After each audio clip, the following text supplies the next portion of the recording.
they weren't exaggerating. This is really dangerous. It's a good thing only one of them broke. From what I've been told, most of the trapped miners are over in that direction. Yeah, you do that while I check the rest of the equipment. I'll evacuate the people around here as I go. Meet me back here as soon as you're done.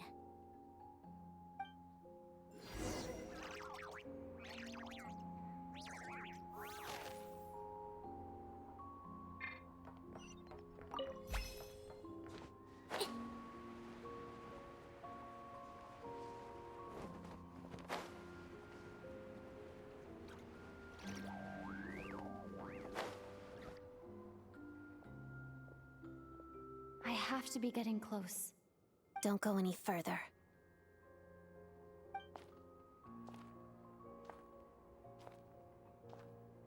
It's too dangerous here. There's a highly aggressive monster on the prowl. You need to leave, now. Ah, I see. You're the backup from Snezhnograd. Well, I'm Odette. Good to meet you. Ah, so this is Odette. She was the first member of the Fatui on the scene. There are 5 people trapped in the cave. Monster type is unknown, and so is its location. Let's go. Every second counts.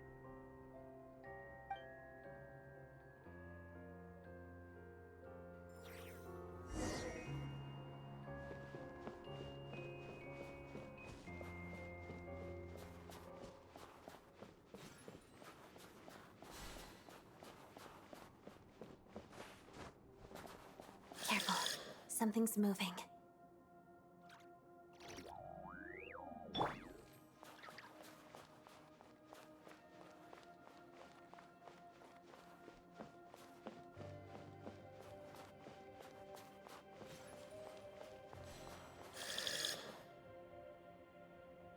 This must be the monster's shadow.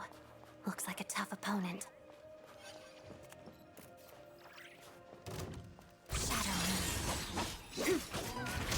Crystalline Adagio.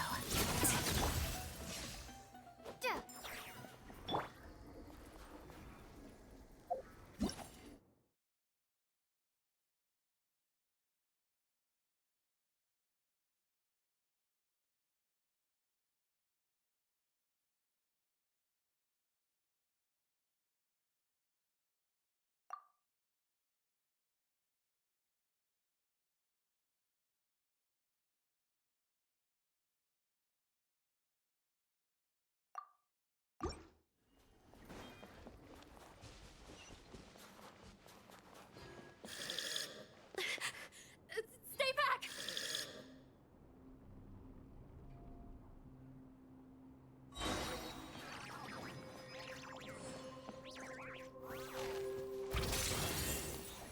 Witness the snow swan's gift. Feather Blast!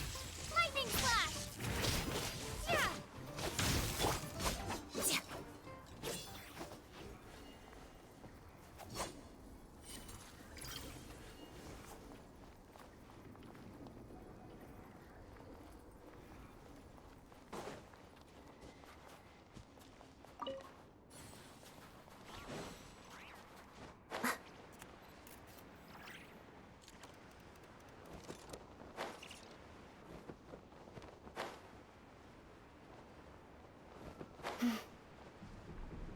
I see them.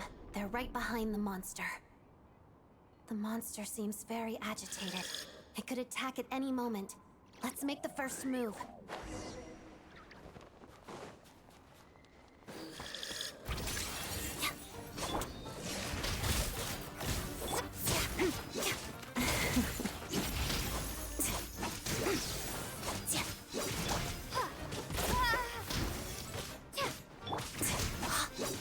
Together.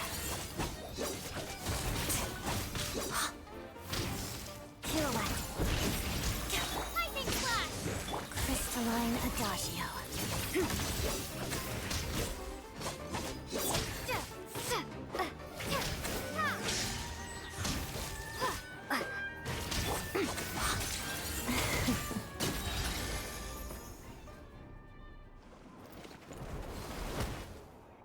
Thank you for saving us.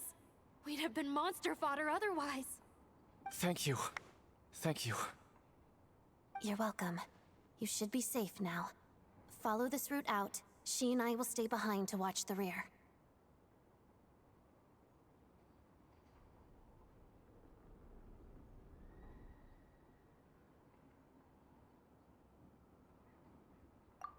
Thank you. Come on, let's go. This way.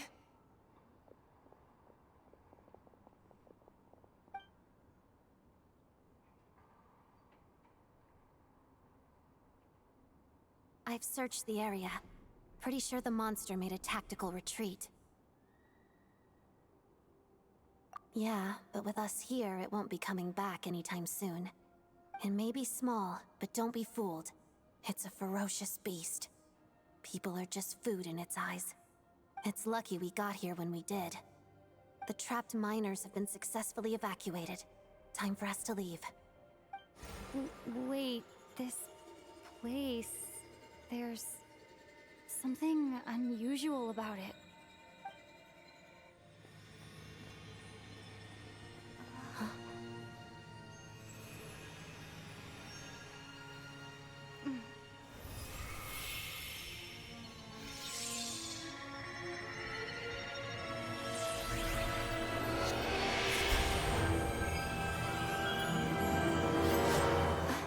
What is that? I don't know. It's back? Guess it has family.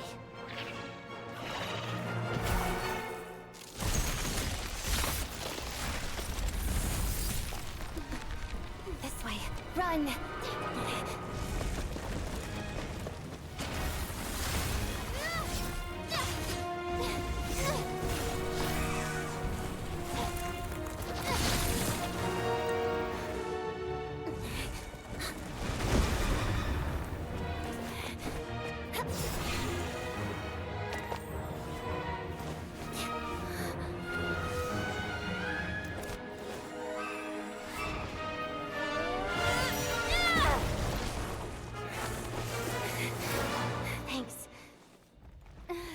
Get out of here.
Everyone's accounted for. We managed to rescue them all. We also placed a sign at the entrance to the cave, warning people to stay away. You really held your own today. I still don't know your name.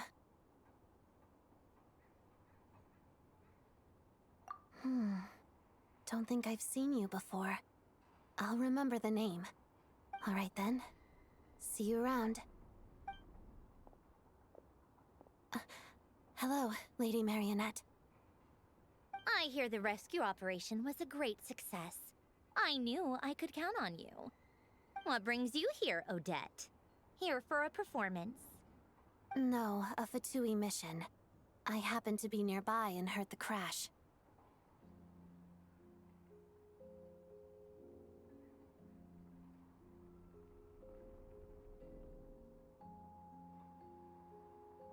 She hasn't introduced herself then. Odette is the prima ballerina of Snezhnograd. She's quite the celebrity. If you ever hear people mention the two crowning jewels of the Korailievsky troupe, they're talking about Odette and the prima donna, Vodianitsa. On top of that, Odette's also a rising Fatui star. It's looking likely she'll inherit the title of the Fair Lady. She learned all her combat skills from Rosaline herself. Used to be one of her most valued subordinates, too. You flatter me, Lady Marionette. If she's Rosaline's protege, that makes me... never mind. There's no need to bring it up. No point making things awkward.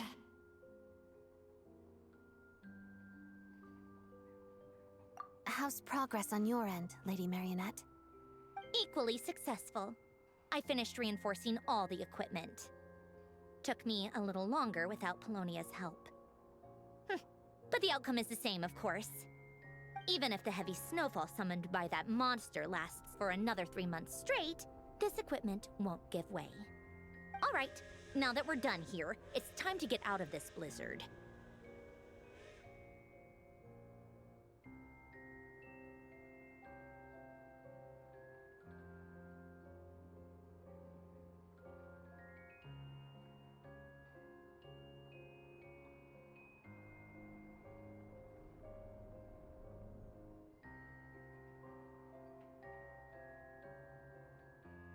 Sure, but Snezhnograd will send someone to investigate and draw up a relief plan. And I guess I'll have to write the incident report myself this time, since it involves a mechanical malfunction. First, Pantalone needs to approve the budget, then Pulcinella has to sign off on the plan. Once they've argued it out and reached a compromise, we can move forward. That's the rough process anyway. Could take anywhere from a couple of weeks to a couple of months, depending on how smoothly it goes.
Yep, nothing we can do about it.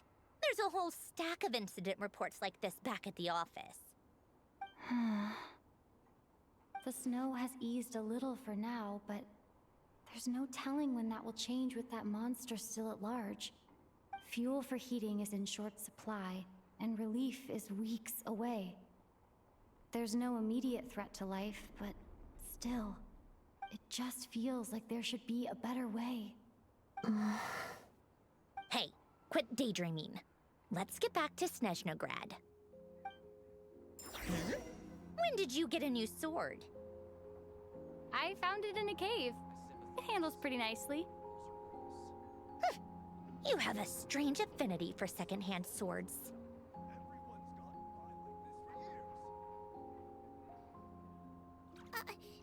No, I didn't put a sticker on your back.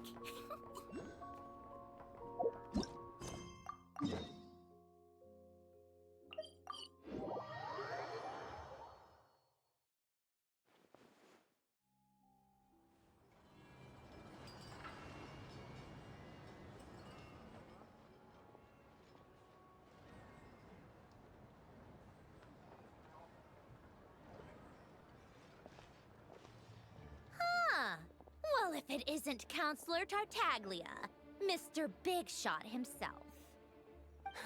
Go easy on me, all right? I'm still recovering from the interrogation the real big shots put me through. Hey, comrade, it's been too long. I heard you came looking for me earlier.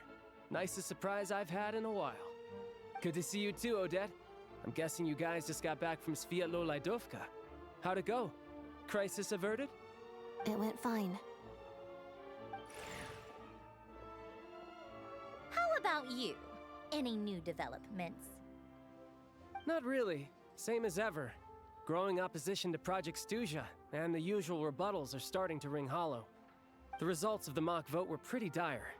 Pulcinella was fuming. I've never seen the old man so angry. That's not good news. It takes a lot to rattle him. Yeah, obviously if push comes to shove, there are ways to crack down on dissent. But... Sorry, I have to ask something. This is going to sound blunt, but may I?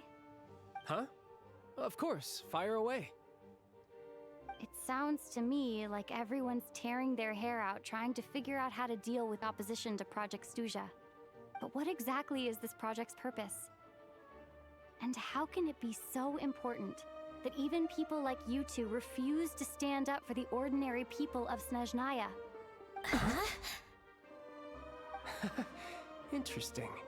I gotta hand it to you, comrade. You sure don't mince your words. Excuse her? What does she mean? Refuse to stand up for ordinary people?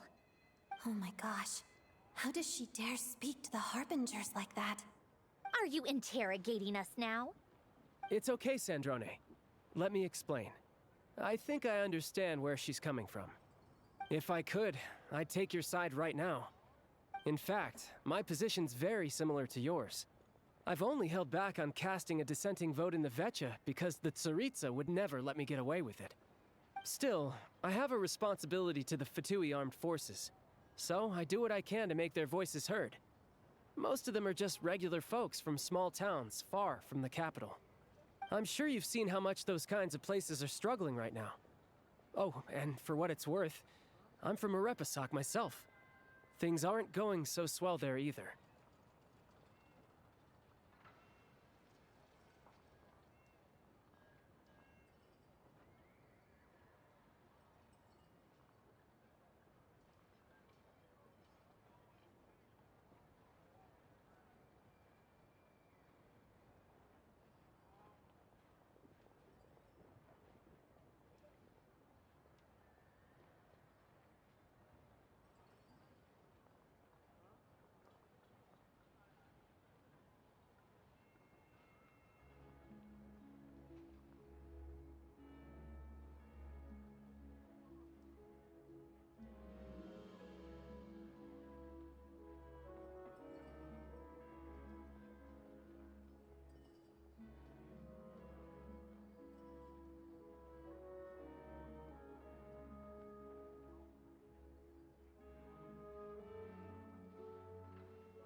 The Tsaritsa wants to create a better, safer future for the people of Snezhnaya, but she's thinking long-term.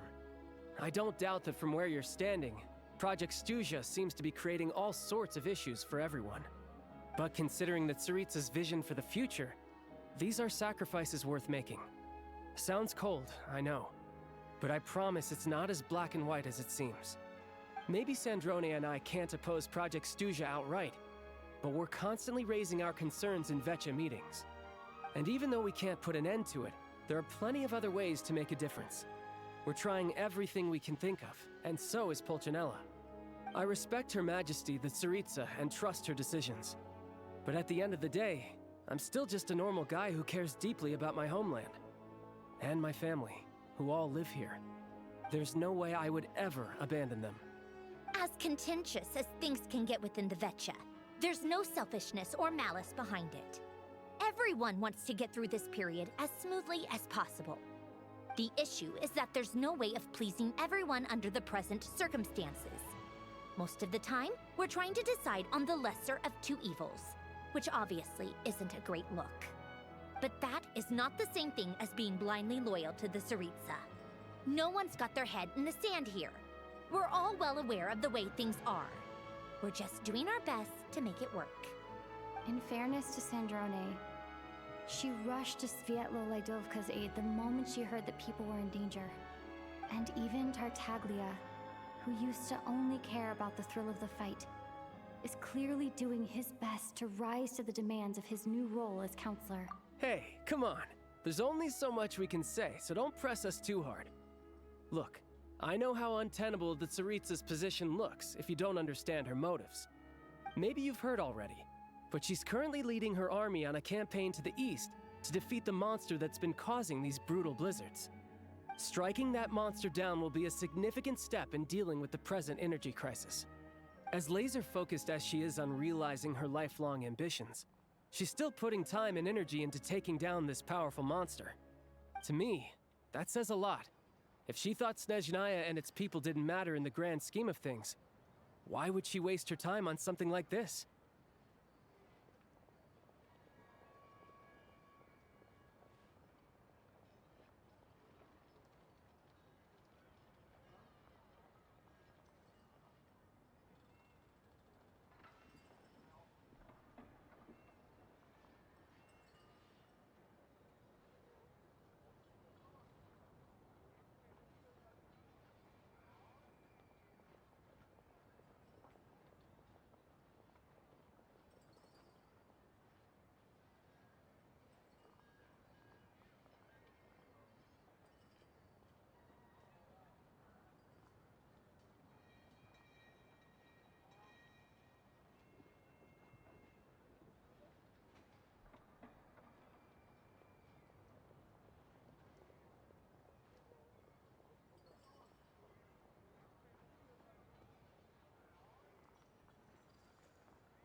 Thanks. I meant every word I said, though. I wasn't just trying to placate you. I've already done more than enough diplomacy for one day. I still think this adventurer raises a very important point. Our two harbingers have made their positions very clear. But there are many others in the Vecha who must feel trapped and forced to vote against their conscience. I think it's a very valuable quality to be willing to speak one's mind, despite the risk of offending powerful figures.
You can say that again. I highly doubt we'd feel the need to explain ourselves so much if we didn't know you so well. Forgive me, adventurer, but might I be so bold as to ask about your background? How is it that you can converse so openly with two harbingers? Oh, haven't you been properly introduced? Easier said than done. I like to think I'm not the kind of person who goes around busting open people's old wounds. I've only learned her name so far, and no details of her experiences. Is something wrong? Uh-oh. Is there no avoiding the subject of Rosaline? No, it's just... all right. I guess there's no getting around it. This is the world-renowned traveler who helped resolve the storm terror threat in Mondstadt, cleaned up after the mess I made in Liyue, and then went to Inazuma, where there was a duel before the throne in which the traveler defeated Rosaline. Oh. I'm sorry. I didn't think you two would be seeing much of each other, so I figured it wasn't worth bringing up. It's fine. It was a long time ago. It's fine. Sorry. I just remembered that we have a rehearsal coming up. Please excuse me. I should get going.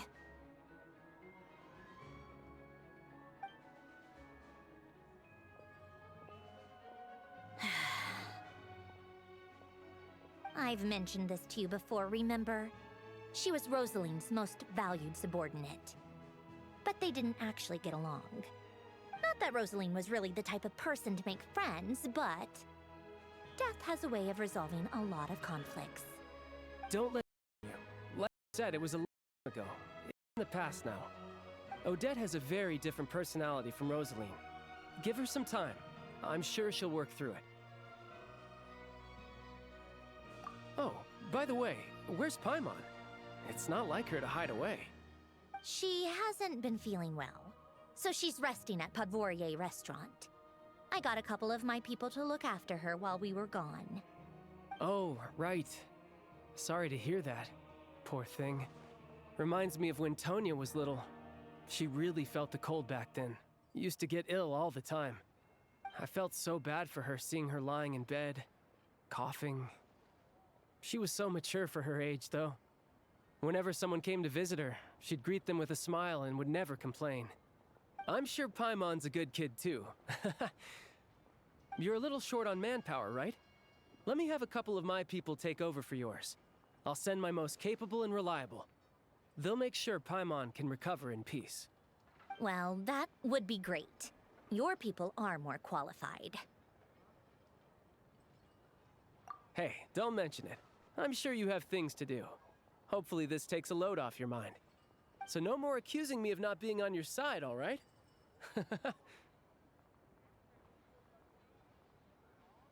Already? That was quick.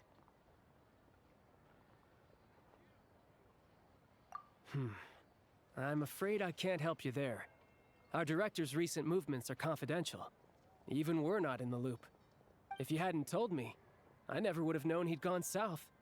I assumed he'd been in Glupov this whole time. Well, I guess I'd better go sort out Paimon's security situation. I have some other work to catch up on at Glupov anyway. Me too. I have an incident report to write up. Let's leave it there for now.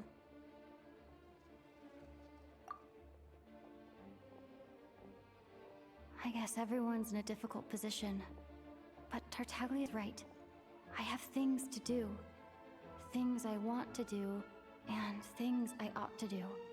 To start with, I should go ask Alosha if he knows of any way to help Sviet Liledovka.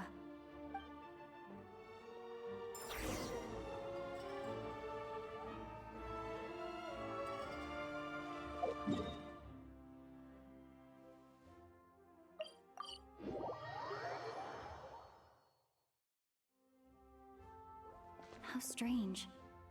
This sword seems to be vibrating of its own accord. It's a very faint vibration, but it's getting stronger as I get closer to the Statue of the Seven. Does this sword have some connection to the statue? But all it does is vibrate, even when I touch it. That place I got this sword from was definitely out of the ordinary. Maybe I should try channeling the power of cryo?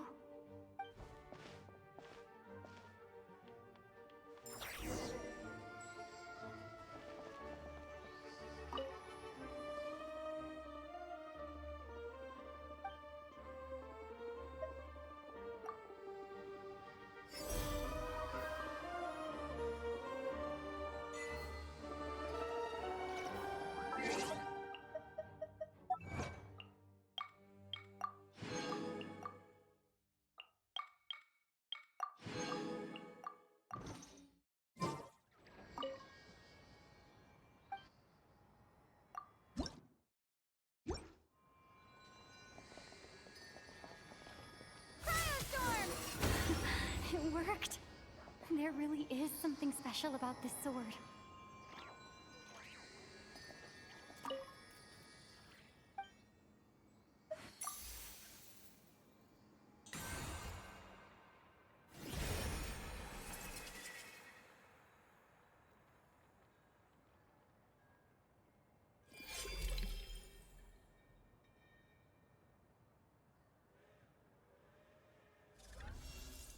I don't really understand what just happened, but I'm pretty sure this sword just got a little more powerful. I'll have to try the same thing again when I come across another statue of the Seven. In the meantime, I better go find Alosha.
Hello there.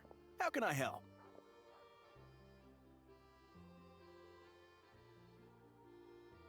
Ah, sure thing. Give me a second, I'll go fetch them for you.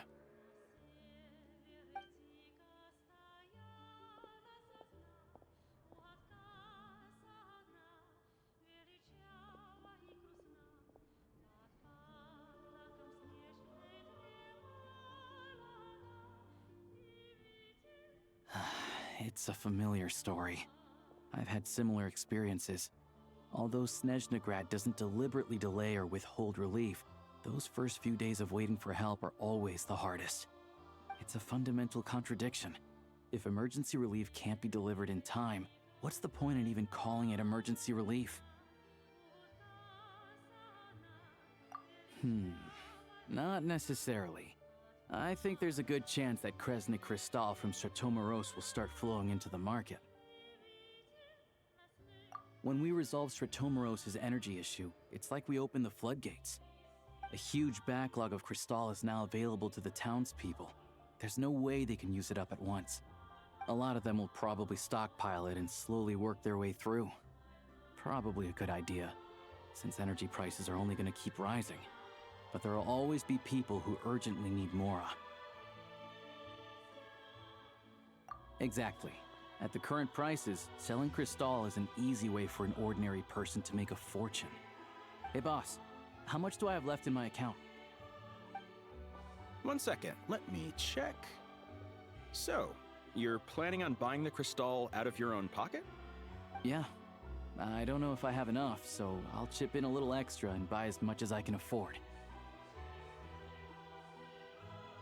No, it's fine. You're new to Snezhnaya, and you have your own living expenses to worry about. Besides, you're already providing the train. Here's your Mora. See what you can find at the market, but I doubt there'll be much Crystal left. Yeah, well, can't hurt to take a look. Let's see. Huh?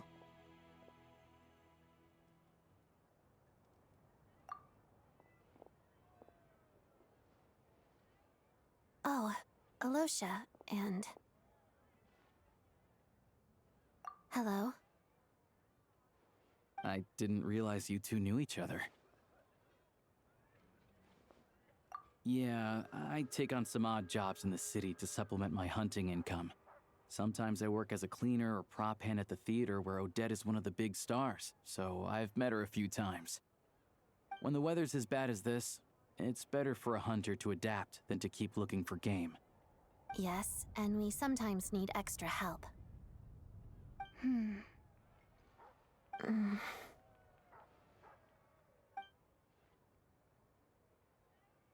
Wait, why is the atmosphere so awkward?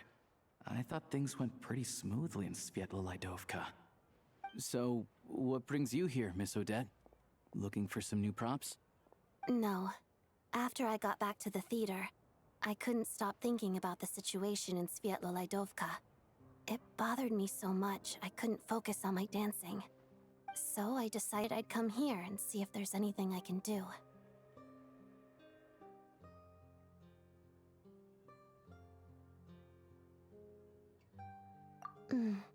You too, I presume. I suppose that's why you're here. I didn't feel comfortable expressing my true opinions in front of the Harbingers. Not least because ordinary Fatui like me don't even know what Project Stuja is all about. Without knowing the full picture, I can't make sense of it. And at some point, if things aren't making sense to me, I can't just keep going along with it. So many people feel the same way. They wish they could do something, but all kinds of reservations hold them back. Explains why groups like the Rokot are springing up to fill the gap. Yes. Well, that's one option. But there are risks to consider with organizations like that. The Fatui does not encourage their activities. Right, because things can get out of hand, and it's hard to hold the right people accountable when they do. I've heard about a few cases like that. Sandrone said Odette was on track to inherit the title of the Fair Lady. If so, she'll be able to find out what Project Stuja is really about. Still, it's probably a little soon to ask her about that. There may be more to the story. What's on your mind? I think we can both agree that no matter which side you're on, it can't stop you from doing the right thing. Where there's a will, there's a way. I know what Rosaline did while she was abroad. You made the right decision, so no hard feelings. So, what's your plan? Oh, we were gonna buy some crystal. I heard there's some on the market right now. Funny. I had the same idea. In that case, let me pay. I can claim it back as mission expenses. The real issue here is that government relief is behind schedule. Surely it makes more sense for the state to cover these costs than for us to pay out of our own pockets. True. It's a huge expense after all.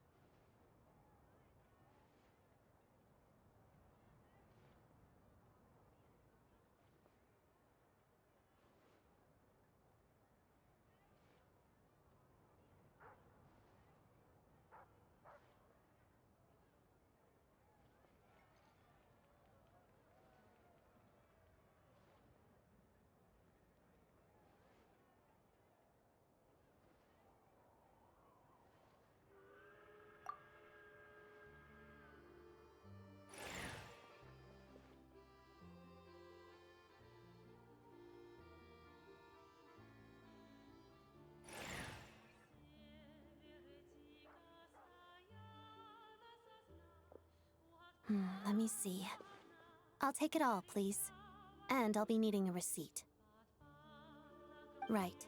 Choose mission budget under the expense category, but be sure to specify emergency rescue operation in the description. Otherwise, the normal reimbursement limit will apply. Let's book this train. Regulations say that if we need to transport Kresnik Crystal during Project Stuja, extra carriages can be added 1 hour before departure.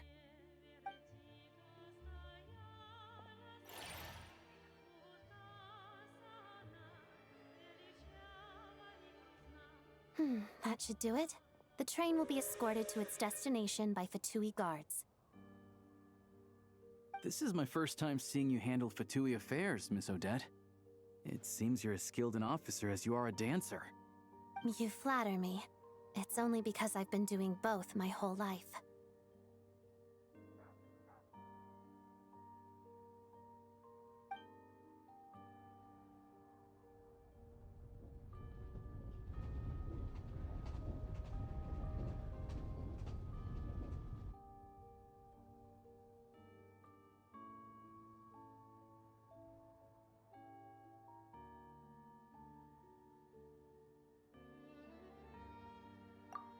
Anyway, I bet you've been non-stop today, am I right? Any idea how Paimon's doing?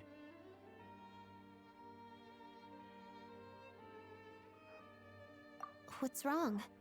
Who's Paimon? Her travel buddy hasn't been feeling well. She caught a cold right after they got to Snezhnaya. Sounds like she's important to you. I can't believe you've been dealing with this on top of everything you've been doing to help the people of Snezhnaya. I've got nothing going on right now, so I'll join you. I want to see how she's doing. May I come too? I have some candy that someone gave me back in Svietlo-Lidovka. Plus, I know a little bit about relieving cold symptoms. All right then, let's go.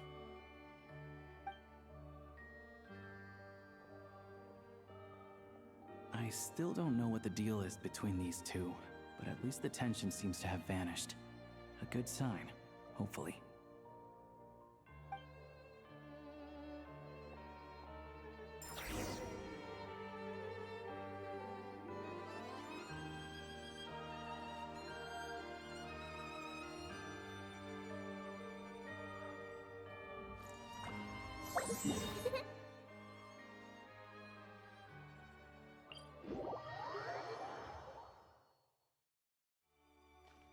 Don't slip and fall!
slip and fall! Hey!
Let's see! Here you are.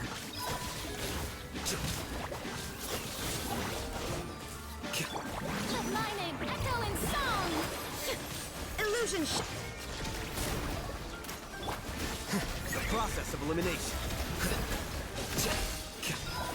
You might feel a little pricked. Inazuma shines eternal. Shine down.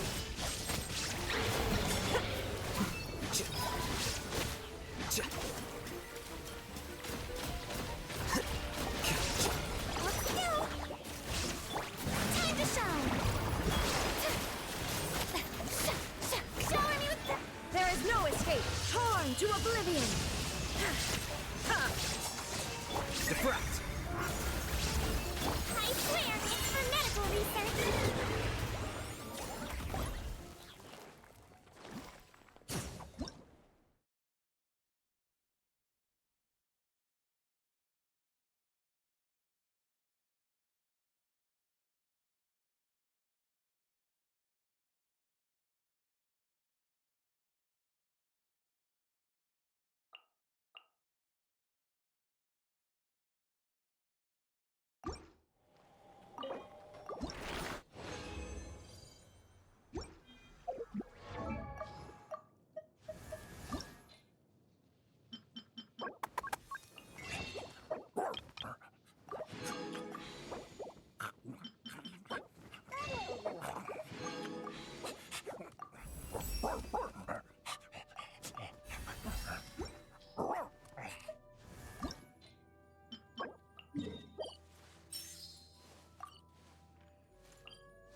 Don't slip and fall!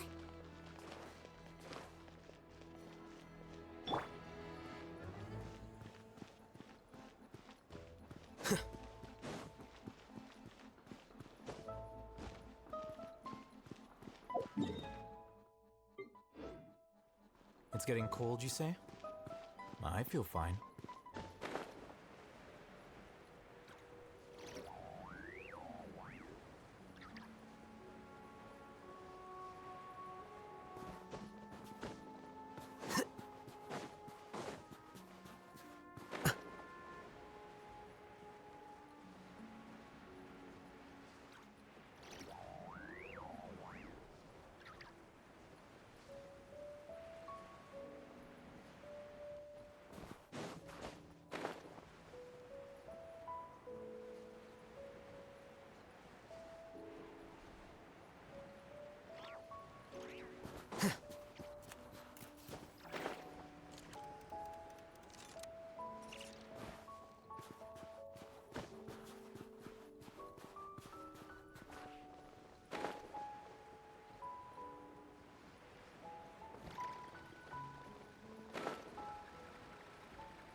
Let my name echo in song!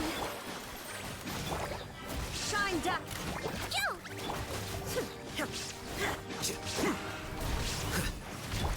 Inazuma shines eternal! There is no escape! Let's see. She might feel a little bit. Time to shine! Yoo-hoo! The process of elimination. Shine down! Now you shall perish! Let's go. Let the world collide! Illusion shattered! I swear it's for medical research.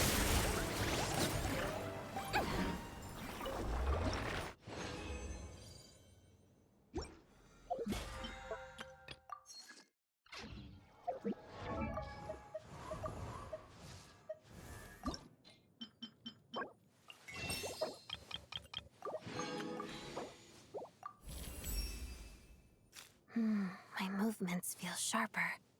I should keep up the intensity.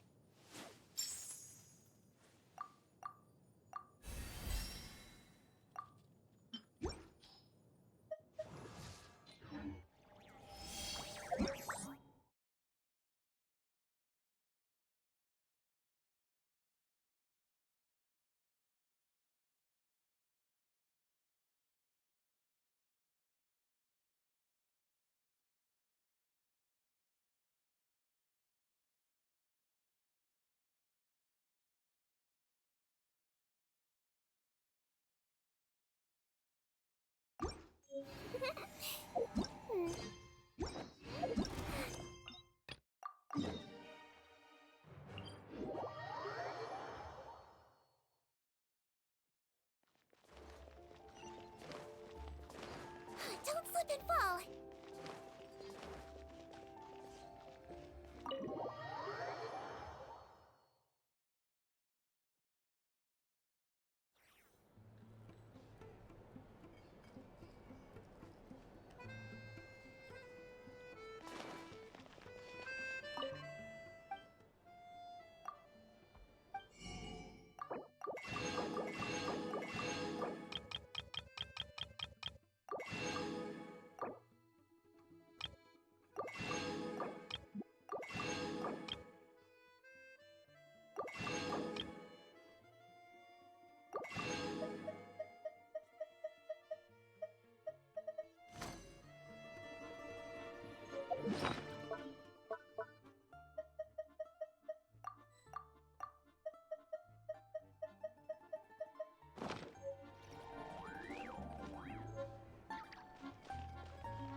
Hello. Sorry, but there's a sick person recovering in this room. Can I help you? What happened? Oh, please, excuse me. Are you the Traveler? Could I take a quick look at your Adventurer Handbook? Master Child said I should verify your identity.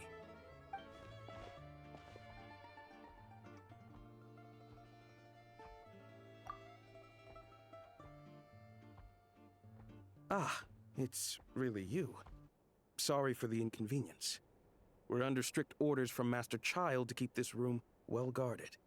At the same time, we can't interfere with Podvoye Restaurant's business. That would only seem all the more suspicious and draw unwanted attention to this room. Besides myself, a few of my colleagues are stationed in and around the restaurant, in plain clothes, of course. Rest assured, you're in safe hands. I didn't expect such a high standard of protection. Well, Master Child handpicked us for this special assignment. We're not about to let anything go wrong. Anyway, I won't keep you any longer. Please, head inside.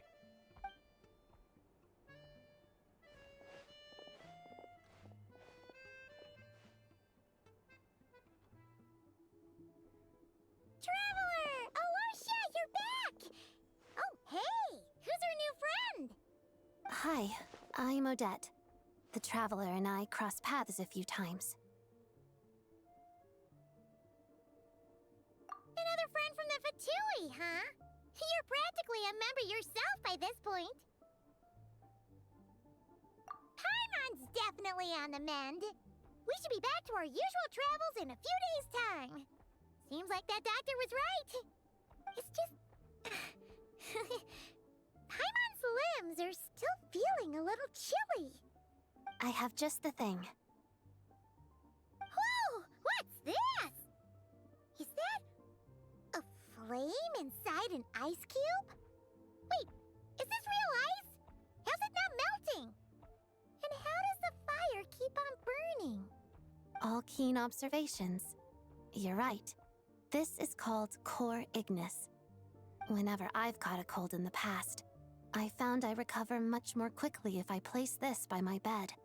You're welcome to borrow it. Awesome! Wow! It's so nice and warm! Oh, it's like magic. Your name was Odette, right? How did you two meet again? Looks like she's in pretty good spirits. That's a relief. Any progress with your investigation yet?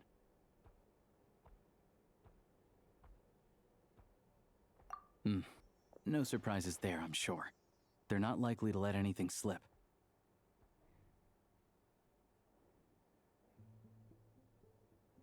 The Rokad, huh?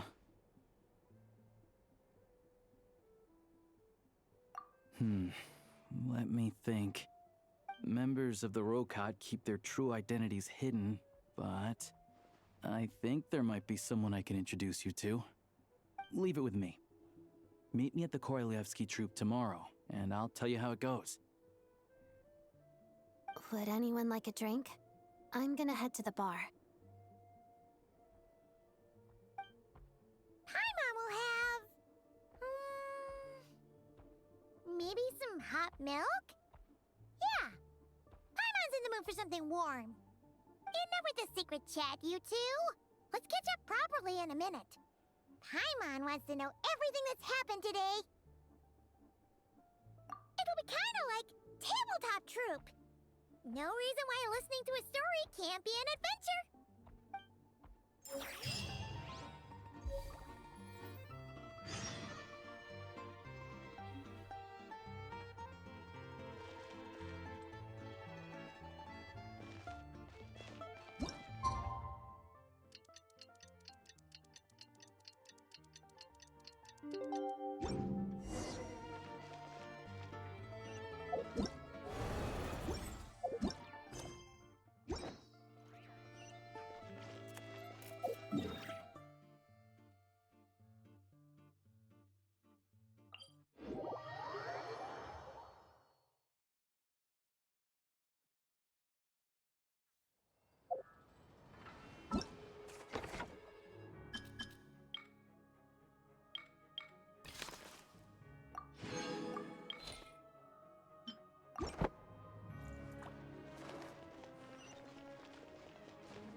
flicker.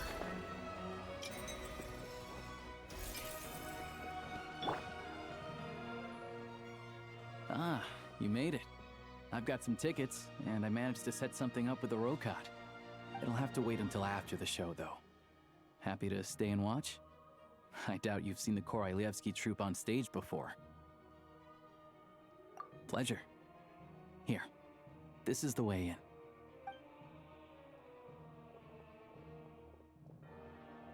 Please present yourself for a routine inspection in accordance with theater regulations. Thank you.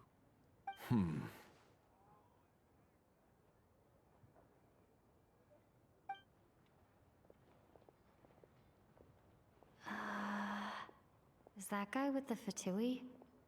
Looks like he's waiting for something. Okay, all done. Thank you for your cooperation. Please proceed through to the theater.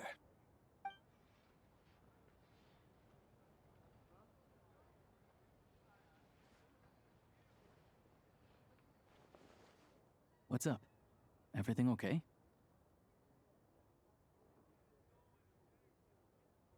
Snezhnaya's business and political leaders are always passing through here, so it makes sense that security's tight.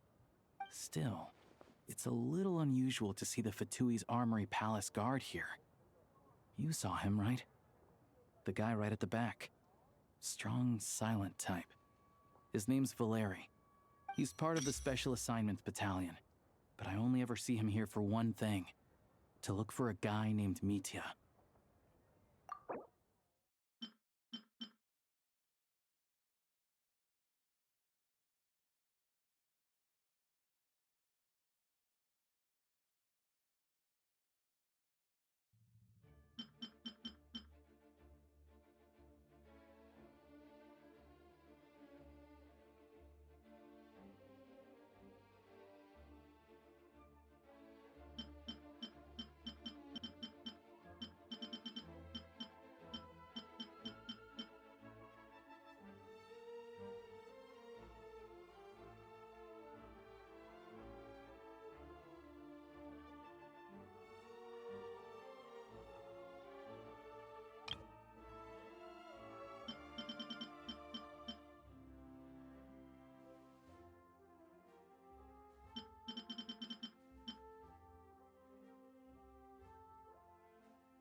Supposedly a researcher, though he never seems to put much time in at the office. The theater is one of his favorite places to hang out when he's playing hooky from work. But that's not for us to worry about. Let's go. The show's about to start.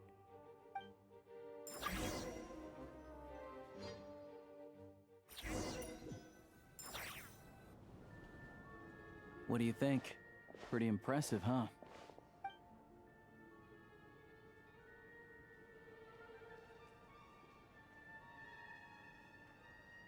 Oh, the one in Fontaine? I hear it's iconic. Never seen it for myself, though. Here we are, just in time. Sorry, coming through.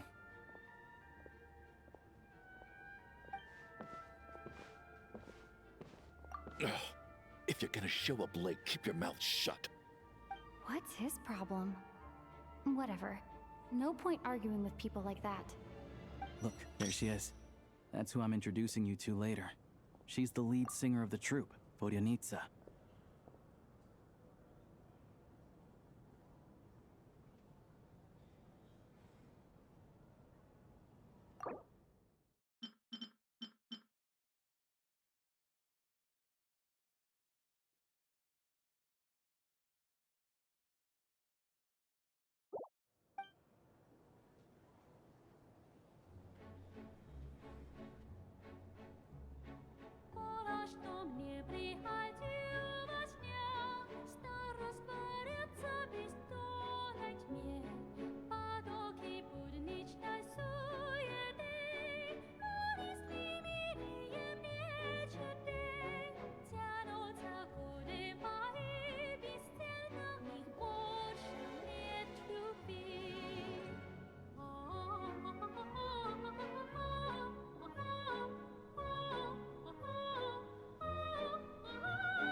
This leads directly to the green room.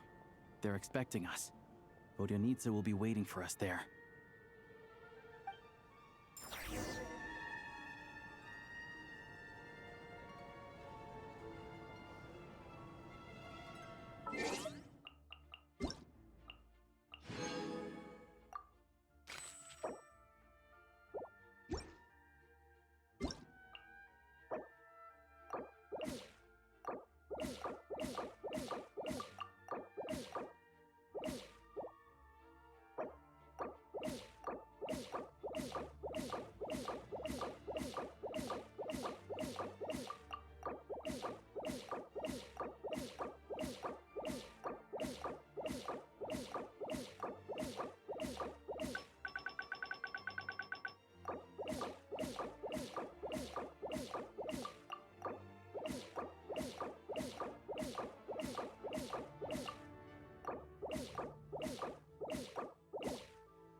You only get one body, so you gotta take care of it. But it's just as important to take care of your mind.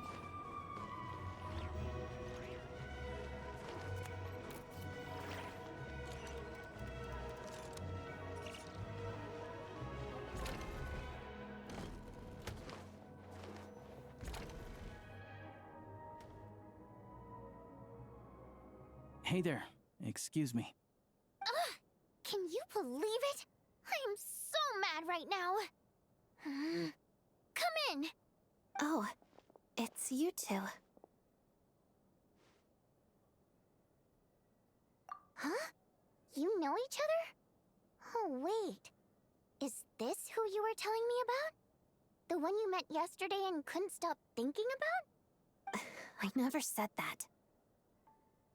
Yes, you did. Why are you denying it?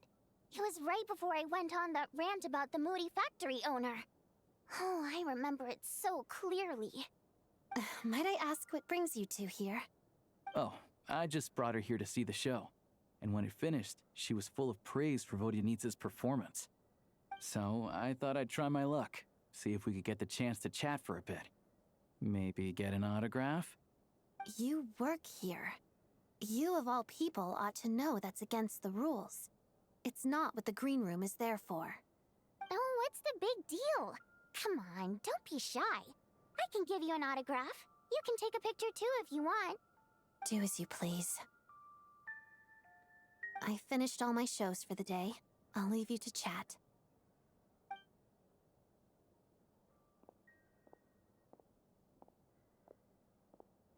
I wasn't making that stuff up, you know.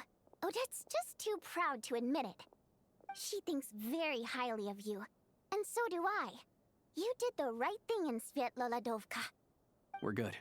Odette's out of earshot. I'll lock the door. Confidentiality, of course. The Rokat is very strict on that. Whoa, Alosia! Not out loud! Not with an outsider here. Relax. I've taken care of it. Look at this. The President's reply sent this morning. Wait, so she's been approved to join?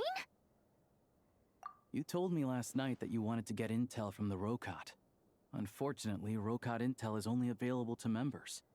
But ever since you set foot in Snezhnaya, we've been working together. I've seen the way you work, your character, and your motives. Everything about you is perfectly in alignment with what we're trying to achieve in the Rokat. So I figured I might as well cut to the chase. I wrote a letter to the President explaining your situation, including just the right amount of detail.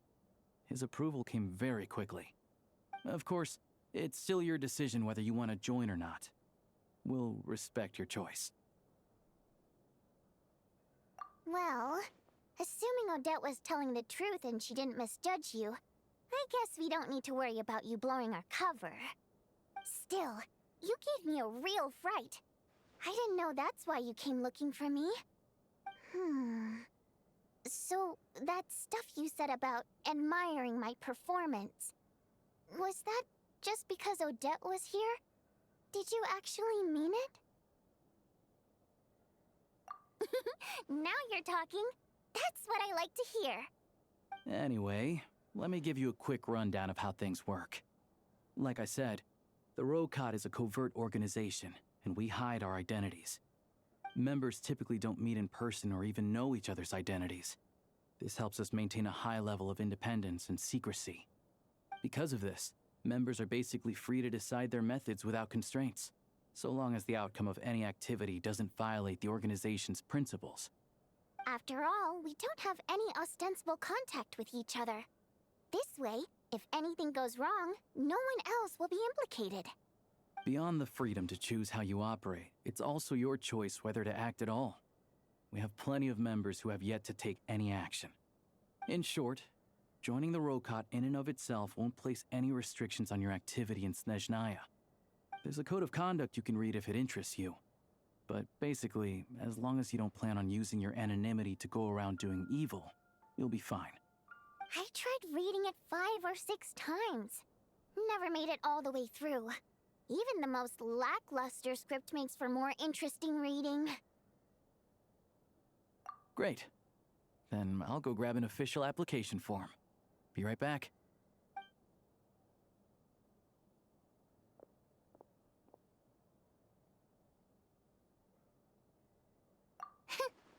Well, Alosha has this pet dog, you see.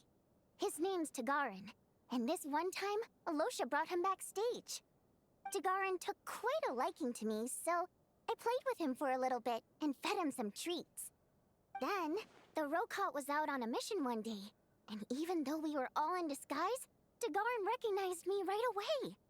Just a coincidence, really. We didn't report it to the higher-ups, though, to avoid dealing with the fallout. Like my job at the theater, for instance. I really need it to make ends meet.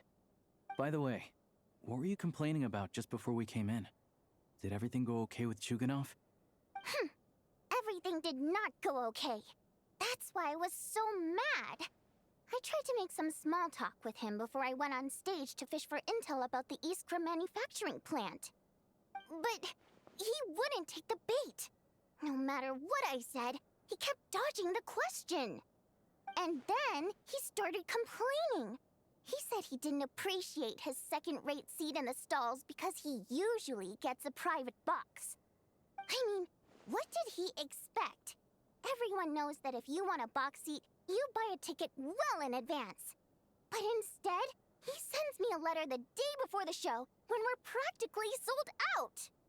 I had to juggle things around just to get him a half-decent seat, hoping he would appreciate the gesture enough to share some information. But nope, he didn't give me anything. Yeah, meeting Chuganov in person has definitely been a disappointing experience.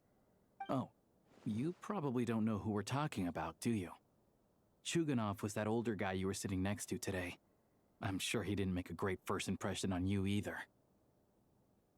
To the citizenry, he's a family man and a kind boss. But our interactions with him tell a very different story. It's one thing to ask for a favor, but he acts like it's his right. He always expects special treatment. Take the ticket situation, for instance. I've actually gotten him a private box in the past. But not only was he not even grateful, now he's acting like I've sold him short this time.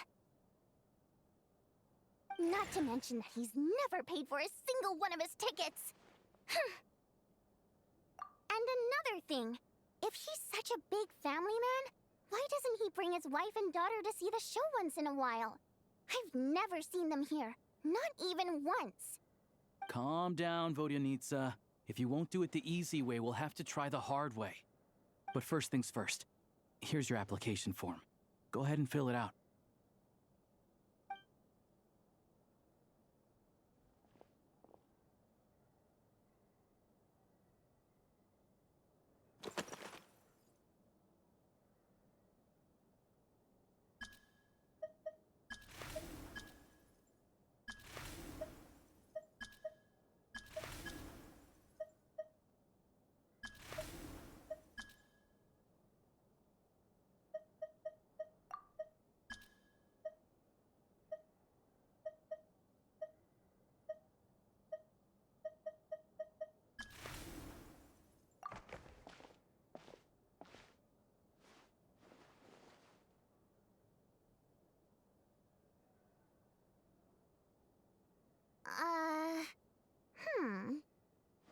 I'll need to make a few little tweaks here and there. But other than that, you're good to go. We'll hold on to this for you. All right. Now that we're officially Rokot comrades, I can tell you. Chukhanov is the target of our current operation. Recently, we've done some recon work at the Iskra manufacturing plant, which pretty much confirmed that their energy consumption is way beyond the legal limit. All we need now is some direct evidence to present to the Vetcha, so we can demand that they shut the plant down. That way, the Kresny Crystal can be allocated to where it's needed most. I was hoping he might let slip during one of our chats, but he's too tight-lipped. We'll have to find another way. I'm meeting another regular theater-goer tonight, Mitya.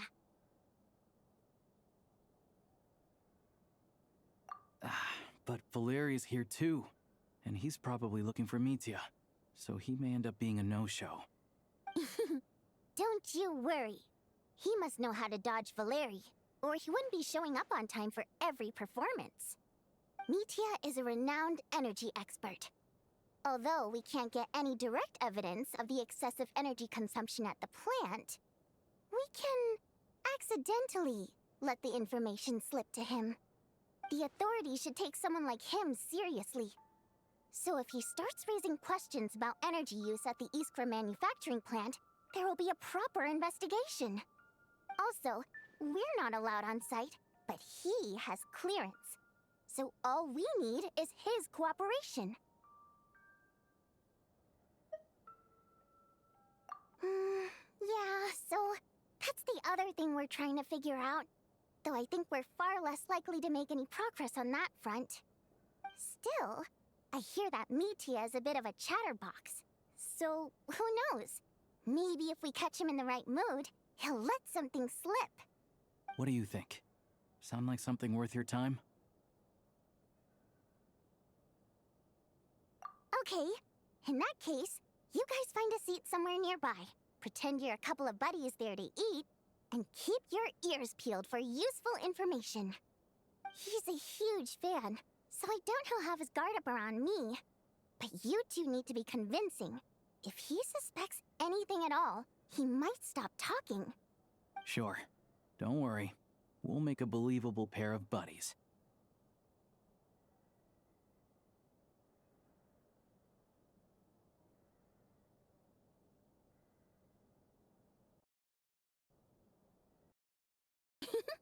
Perfect! You've sold me already. Now, help me tidy this room up a bit before we head out. Okay.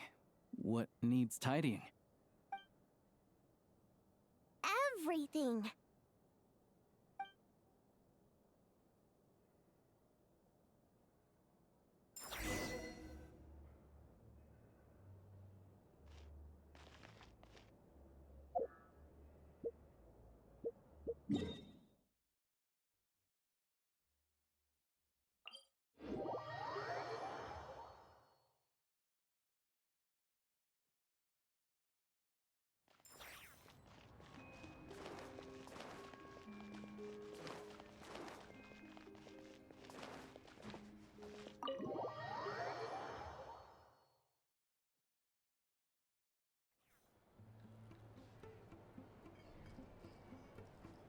We come here often, so we shouldn't stand out. Let's sit here. Now, it's up to Vodyanitsa. Let's see how the conversation goes.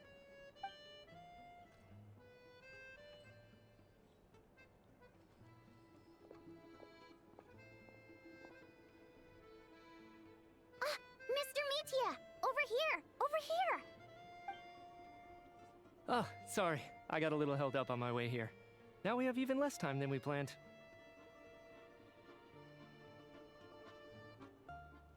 Go ahead and order some snacks and drinks. Whatever you like. Let me see. According to my schedule, we still have 25 minutes left. You're really pressed for time today, huh? I was imagining this would be a leisurely chat. If you'd prefer, we can always reschedule for another afternoon when you have more time. No need.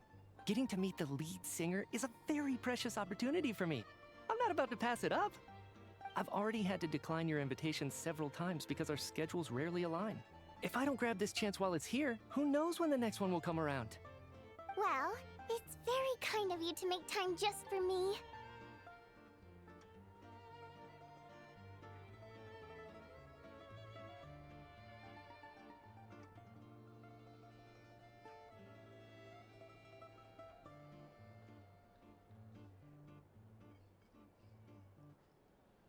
I'm not too sure, to be honest. But Snezhnaya is full of weird and wonderful things like that, so people tend not to bat an eye. I'm sure the same will go for the Eye of Grey and Paimon. The reason I invited you out for tea and a chat today was to get some feedback from a true fan of the theater.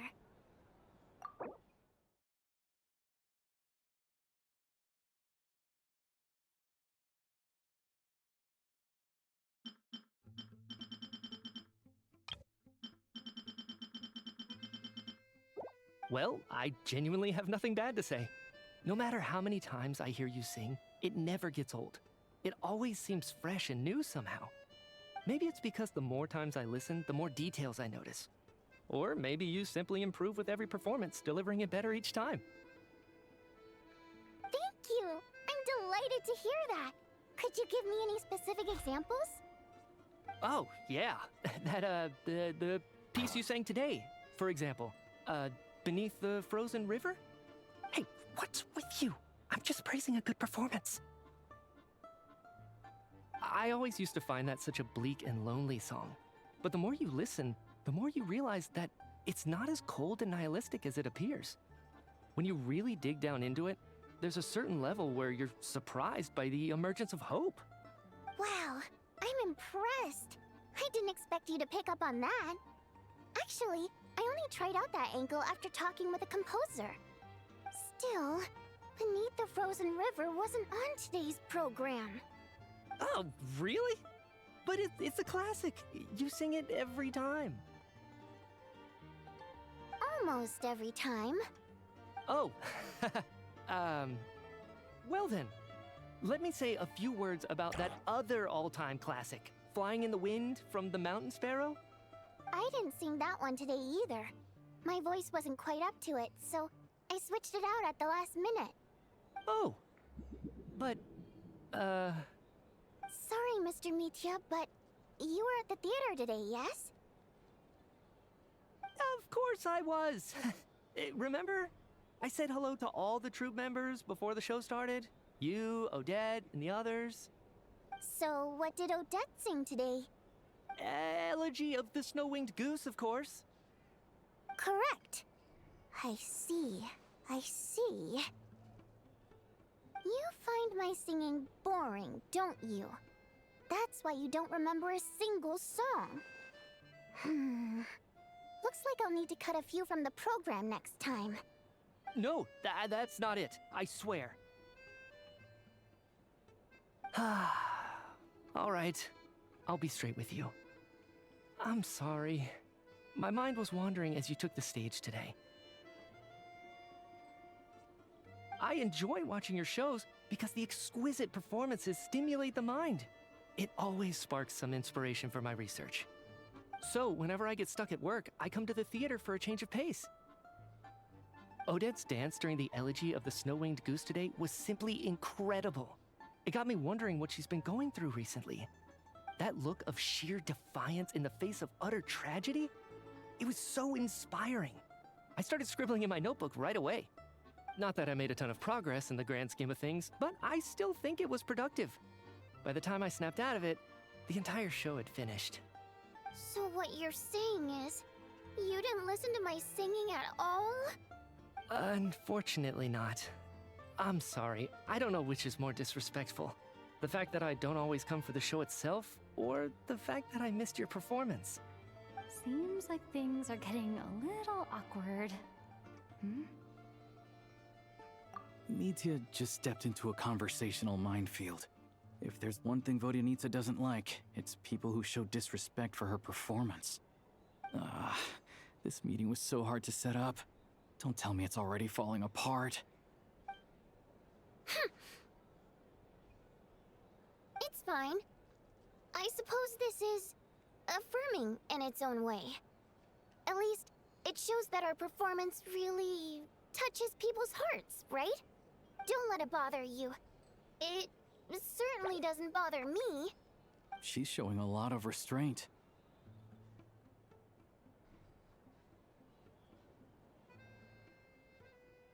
Well, I'll be sure to let Odette know how much you adored her performance. Please don't say that. I always love your performances too. It's just that inspiration struck at the wrong time today. I'm usually all ears. I know, I can tell. That's why I value your opinion. I'm sure some people can't stand it when others praise their coworkers right to their face, but not me. No, sir. Fair enough.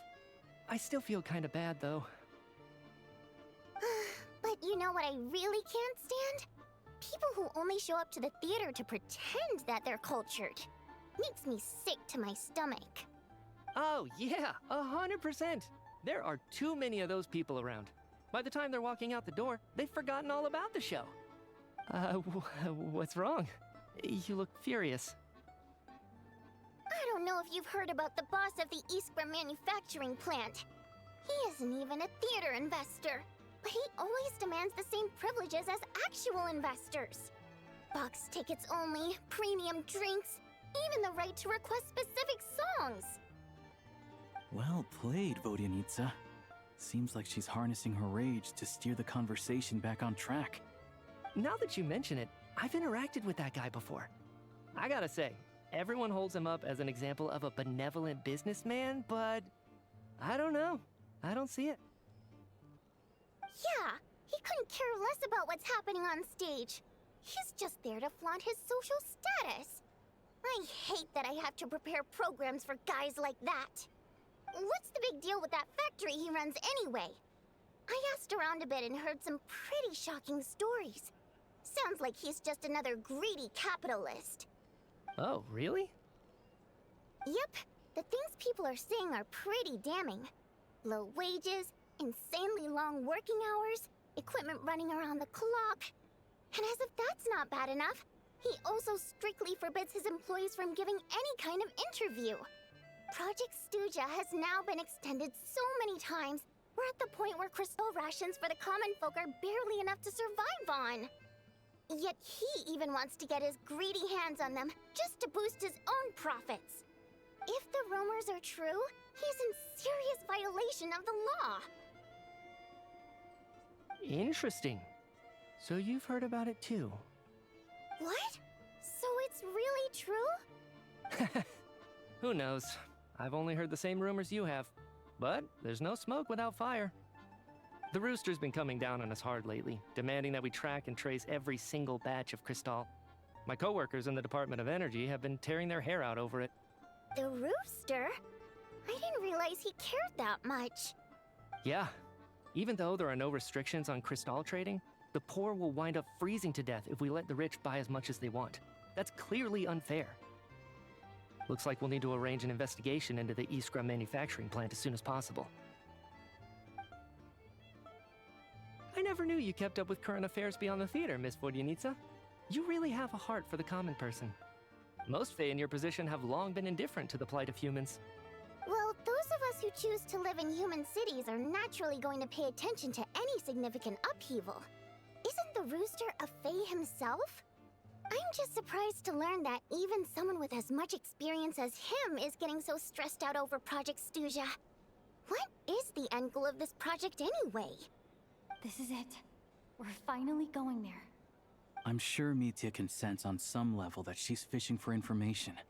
But since their conversation is so relaxed, he might just let something slip. It's stressing me out too. If I'd only made better progress with my research, things wouldn't have dragged on this long. Oh, so your work is related to Project Stuja? That's right. The Armory Palace needs a brand new energy source. Not the power of the Light Realm, and not elemental energy. Right now, the only thing that meets the requirements is the power contained within stellar linchpins. But harnessing that power is costly. Each step of the process requires enormous amounts of Kresnet crystal, from extraction to quantification to attempts at conversion. Progress has been painfully slow, and the team is getting burned out as time goes by. Sometimes, I see people staring into space as if in a trance. Could it be that this new energy source has side effects? No, it doesn't affect us, because the energy is used for... Okay, I got it. Stop choking me. Sorry, I can't talk about that. I think we're all just exhausted.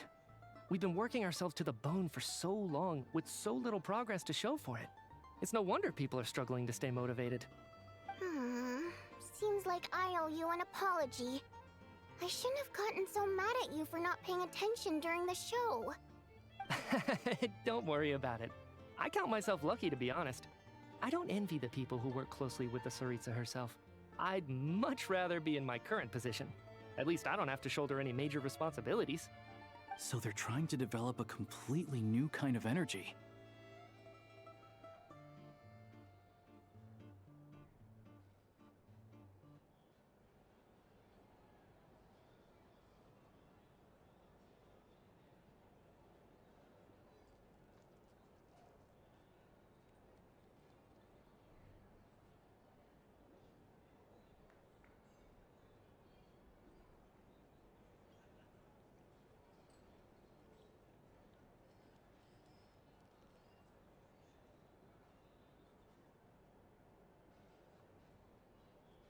Yeah, censored by a scarf.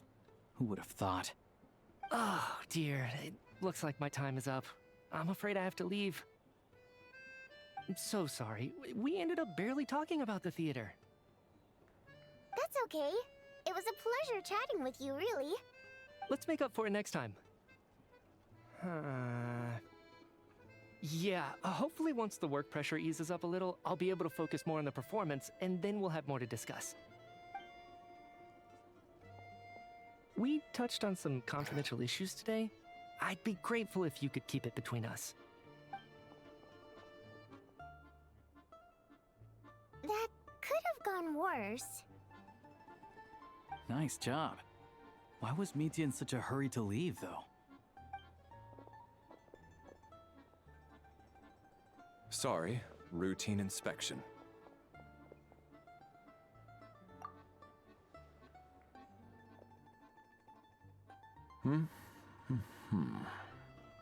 Okay, let's go. So he wasn't rushing to get back to work. He must have calculated that Valeri would find him here in exactly 25 minutes. That's frighteningly accurate. One of the main duties of the Special Assignments Battalion is to ensure that important figures stick to their schedules.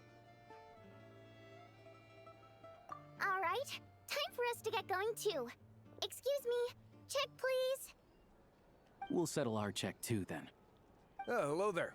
Mr. Mitya paid the check before leaving. He also asked me to pass on a message. He said it was an honor to share his tea break with Miss Vodyanitsa and her two friends. Wait. So he knew we were here all along? This raises a lot of questions. Did he deliberately mention the new energy source so that we'd overhear it? Maybe his work isn't confidential after all. Maybe the key here is the purpose of this new energy. I guess that's the next thing to look into.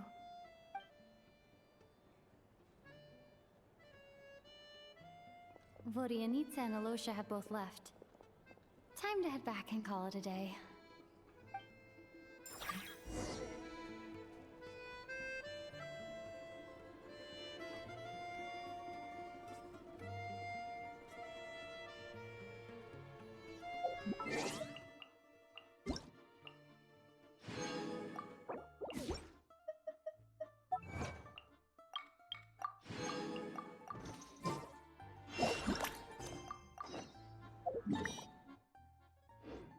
Don't slip and fall.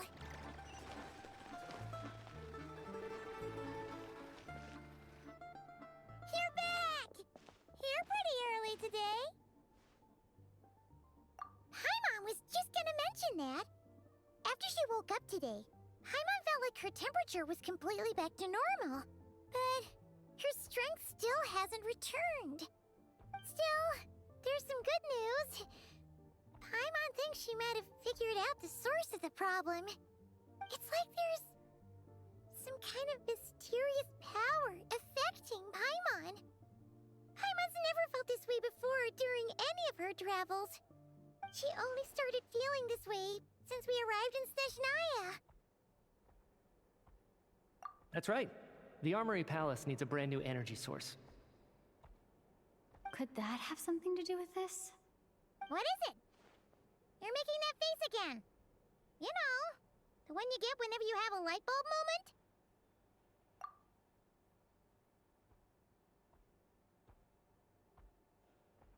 So, they're trying to develop a new energy source here? And you think that might be why Paimon's feeling unwell? Well, Midget denied that the energy they're researching has any side effects. Although, he did say that people working on the project have been having issues with their concentration and short-term memory. And even so, those are completely different symptoms from Paimon's. It's pretty faint, so it's kind of hard to tell. But, if anything, it seems like it's coming from roughly the same direction as the Armory Palace. Sure, Paimon's with you there. But how, though? The robot only has a limited amount of intel. Oh, great point! They argue about Project Stusha every day. If we could sit in on one of their sessions, we might pick up some new leads. Good idea! Oh yeah, while you were out, Paimon tried all the yummiest looking desserts in the Potvoria restaurant. This one seemed right up alley, so Paimon saved some for you. Come try it once you finish writing your letter.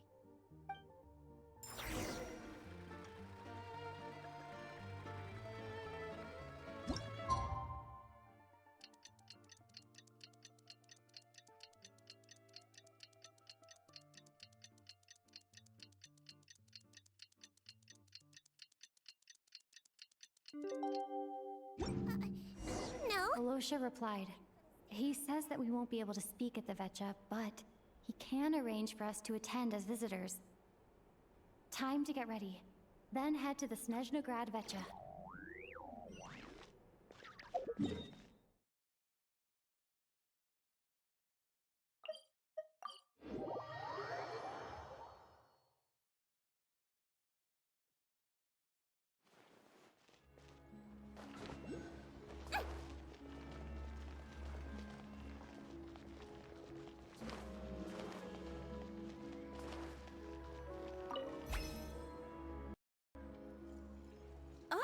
Miss Vodyanitsa, Anna of the Korolievs. What a surprise meeting you here. Will you be sitting in on of the Vetcha? Sorry, I'm not taking interviews today.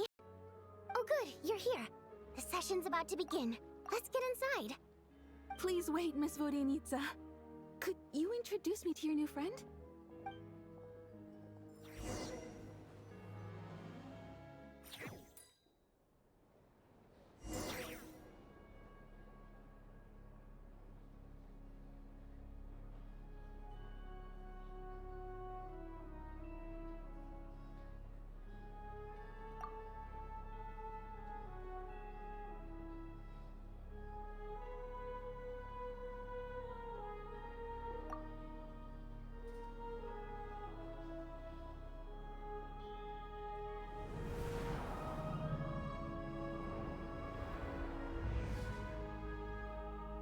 In summary, the energy management commitments made for the outgoing period have been delivered upon.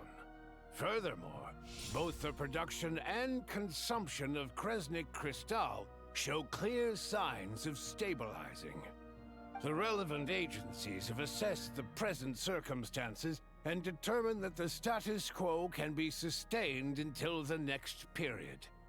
For detailed statistics, I would refer you to the industry reports that have been distributed to all persons present.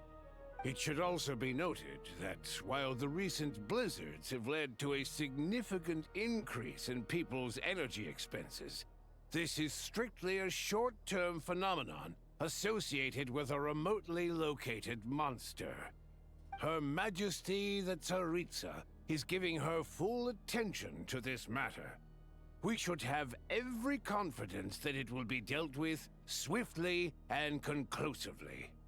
A financial report on disaster relief is also present in this report, courtesy of Pantalone. They cover the same old ground every single time. The rooster never seems to mind, but everyone else is getting tired of it. There's a general lack of trust. People aren't seeing any tangible benefits that affect them directly. Of course, none of that will be reflected in any of the reports on the table. Yeah, if it weren't for these hard copy documents, I could have at least made something up. Oh, don't mind me. I'm just out here trying to hit my interview quotas. Bring out the kvass. Ever read it? Best-selling newspaper in town. If I remember correctly, you guys don't even have a sales permit. You have to sell from stalls on the street. Okay then, best-selling street stall newspaper in town. Still counts.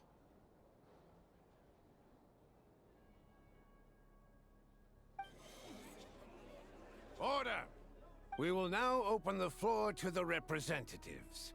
If there are no further substantive issues to discuss, we will then proceed to a vote on this motion. Snezhnaya has a long tradition of treating members of the Fatui armed forces and their dependents favorably. But recent surveys shows that Fatui families in remote areas have access to 15% less crystal than the average civilian family in Snezhnograd. It's been said many times before, but it bears repeating now. There needs to be a clear and consistent rationale behind how crystal is allocated, or we will soon face immense public backlash. Perhaps you wouldn't need to keep repeating yourself if you would hear me out for once. I say again, true consistency exists only in principle. In the real world, fairness is relative. You appear to treat resource allocation as a simple function of production and population. So what about when the equipment used in production breaks down? Have you factored that into your equation? And do you even know how long it's been since Snezhnaya last conducted a census? If I knew the answers to questions like that, I'm sure I'd be a very wealthy man. And I doubt I'd be going by child. I'd like to bring the focus back to the specific issue I raised. Or do you wish to deny that favorable treatment for Fatui dependents is our long-standing policy? It's easy to be a critic when there's no accountability. That seems to be a running theme in the anti-Project Stuja cohort. Defeat the ringleader and all other problems will magically resolve themselves. That's what they seem to think. But in case you aren't aware, not one jot in my report would change whether Project Stuja continues or not. So you have no intention whatsoever of finding a solution to this problem? On the contrary, I'm the only one here who ever brings solutions. Child opened by speaking up for the armed forces. Regrator struck back with style and a war of words ensued.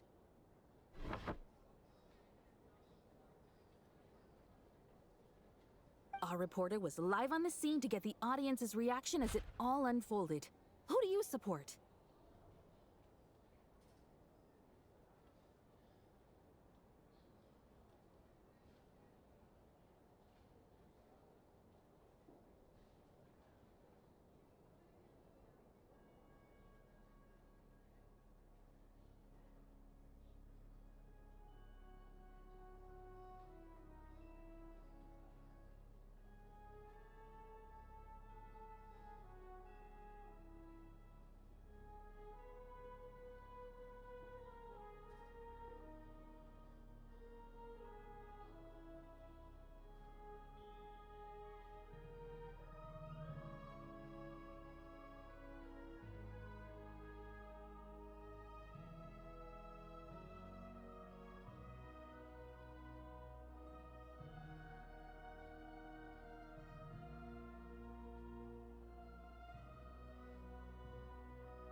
The people have spoken!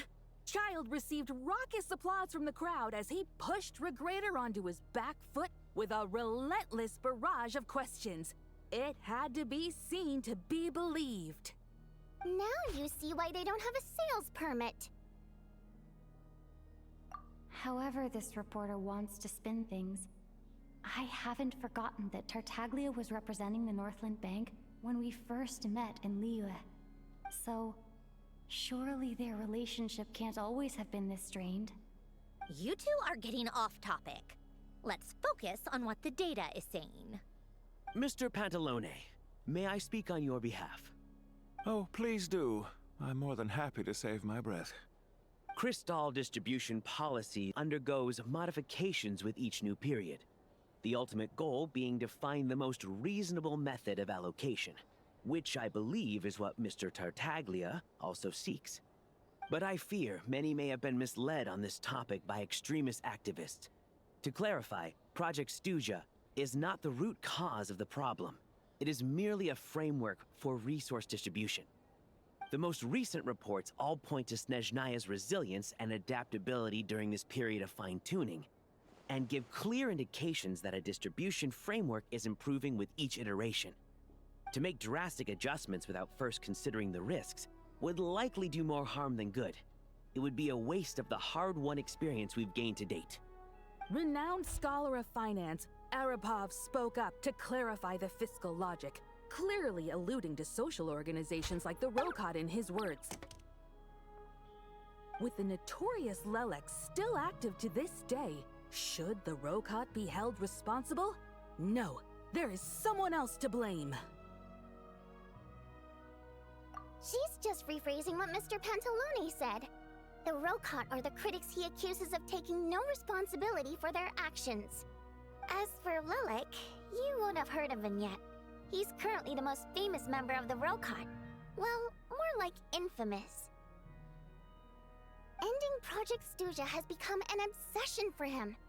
Unlike the more decent ones among us, he...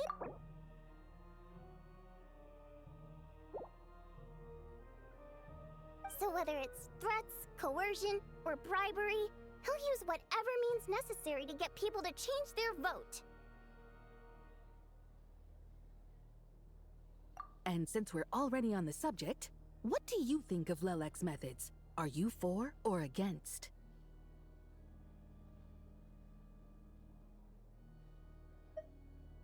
Well, whatever the story is, his actions benefit us all.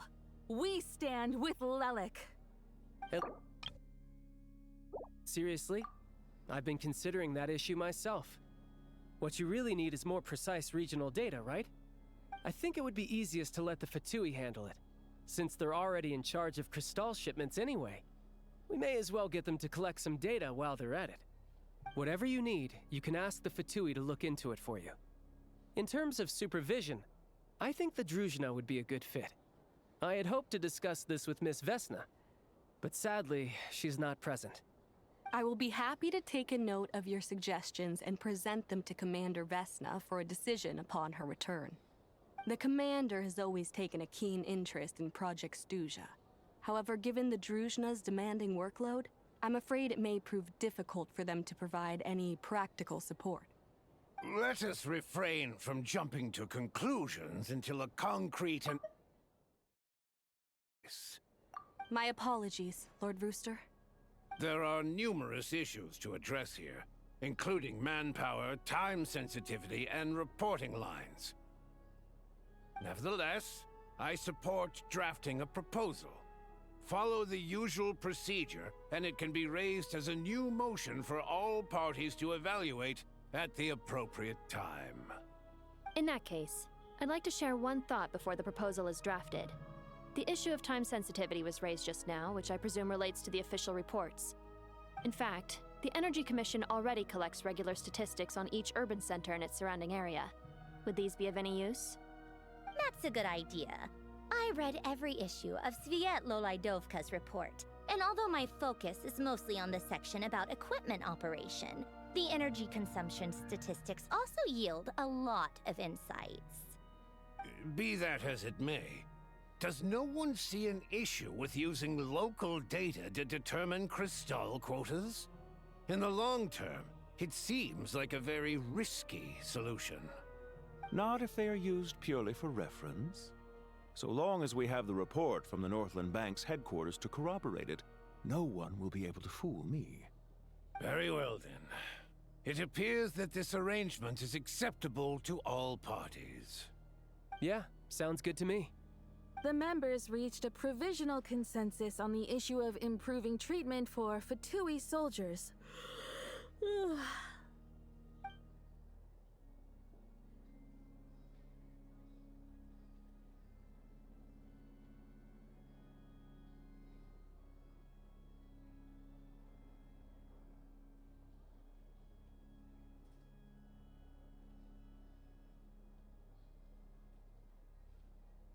Today, the prima donna of the Korailievsky troupe attended a session of the Snezhnograd Vecha in the company of a most charming young lady. The question on all our minds is, what is the true nature of their relationship? Write anything like that again, and I'm revoking your permission to interview the troupe. Got it?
Now then, if there are no further contributions from those present, we shall proceed to the final vote. Hey, check it out!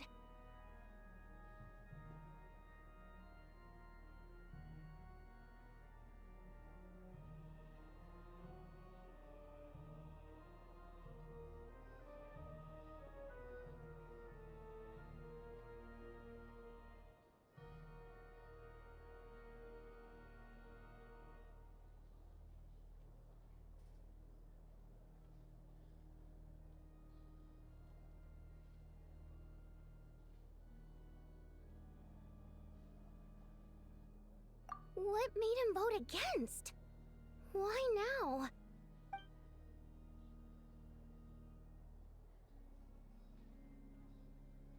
The votes have been tallied. Those in favor of continuing Project Stuja total 61%, securing a clear majority. That was too close. The margin has shrunk yet again. Chuganov was a huge loss. I'll bet Lelik is behind this. I wonder how Pulcinella will respond this time. Chuganov. I see. Lelik strikes again. Yes, go, Lelik. Once Project Stuja is defeated, our unwavering support at Bring Out the Kvass will finally pay off when we make our comeback. I can taste our victory already! In accordance with the result of this vote, Project Stuja will remain in effect until the next Vecha period. Finally, may I remind us all, we debate only for the greater glory and solidarity of our nation. May the Aurora shine ever on, and the Tundra always stand firm. The session is concluded.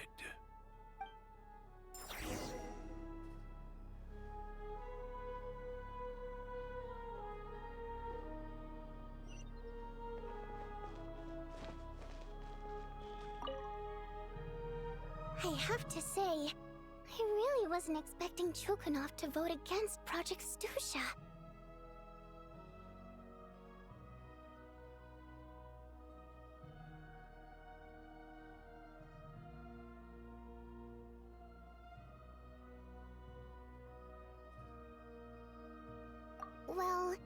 principle, Snezhnaya's business and political elites ought to be the ones least likely to oppose it. As we heard, Project Stuja is basically just a resource distribution framework that requires everyone to cut back during the winter. But even if the policy got cancelled, the Tsaritsa's energy needs wouldn't suddenly go down. The extra demand from the public would have to be filled from somewhere. So logically, I got a letter from Mr. Mitya just before today's session. He said he's confirmed that there are issues around overtime and excessive energy consumption at the Iskra manufacturing plant. In a situation like this, once the Rooster receives the report, he'll order the factory to halt production and submit to an investigation before issuing a penalty. But that's a week-long process, and thus didn't make it onto the Vetcha agenda this time. I don't think he suspects anything so far.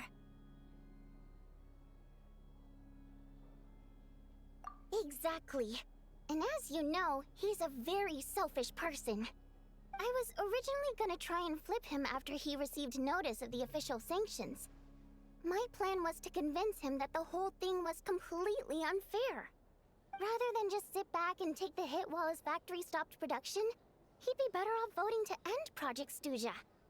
At least that way, no one else would be able to make any money either, because all the factories would suddenly have more limited energy to work with. But now, he's already voted against it, which means someone must have used more forceful means to change his vote. Just like with everyone else who flipped. Yeah, no one knows why Lilac is so obsessed with ending Project Stuja, but by the looks of it, he's inching closer and closer to success. Lilac must have strong motivations, given how he'll stop at nothing to achieve his goal. Maybe he knows the full truth of Project Stuja. Maybe my next step should be to focus on him. Oh, right. What are your plans for the rest of the day? Shall we head out? Hey, comrade. I noticed you were here during the debate. I didn't take you for a political enthusiast. Greetings, Harbingers. I just happened to have some free time today, and my new friend here thought it might be fun to check out the Vetcha.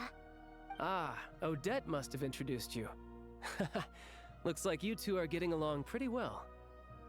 I'll leave you to catch up. I should head back to the troop. Sure. Break a leg and all that.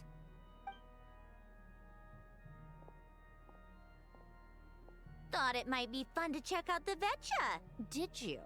Things are never that simple with you, Traveler. There's no way you're here for kicks and giggles. Tell me I'm wrong. Oh, yeah. To some, he's a captivating enigma. To others, he's the bane of their existence. No one ever thought that some anonymous nobody from the Rokot could cause such a stir.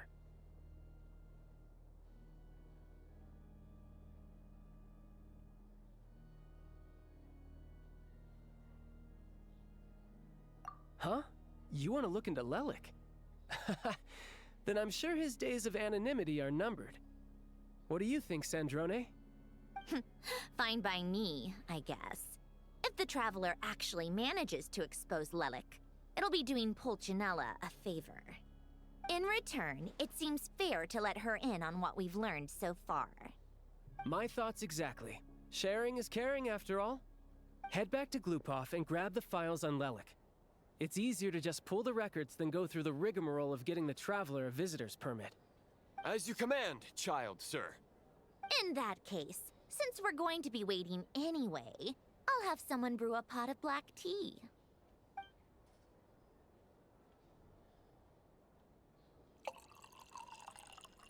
One common thread among the many incidents Lelik has been involved in is that the victims are all too scared to share any real information about him.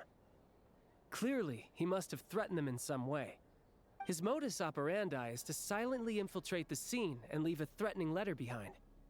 But neither the letters nor the crime scenes ever yield any clues to his identity. So all these files have to offer are short statements by the people affected. They don't give us a lot to go on. If nothing else, it shows we're dealing with a trained professional who's versed in counter-surveillance. Yes, and to that point, he often strikes in highly secure locations. The victims are high-ranking and influential people who take their personal security very seriously. Somehow, Lelik slips right into their rooms without making a sound. There's never any eyewitnesses, nor the slightest trace of a break-in.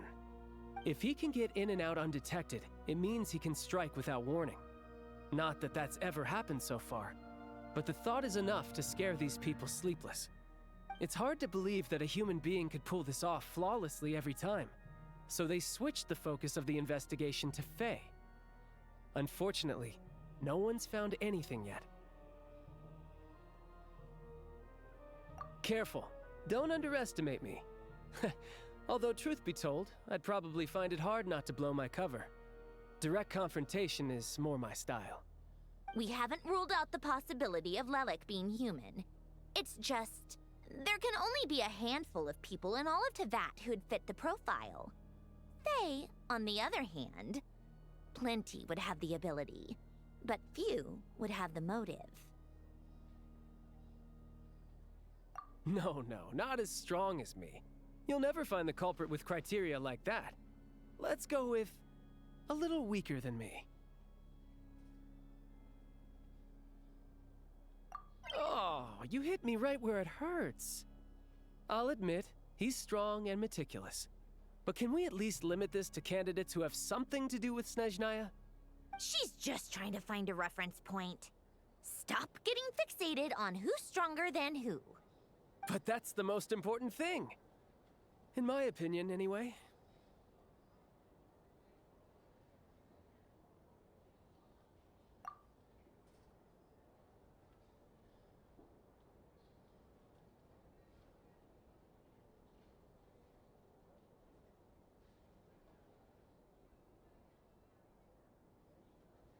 Odette?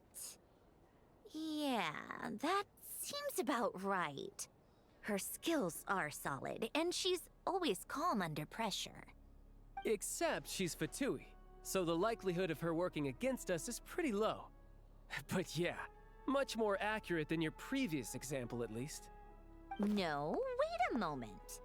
Maybe we should interrogate that assumption. What do you mean? Which assumption? Her Fatui identity doesn't necessarily exonerate her.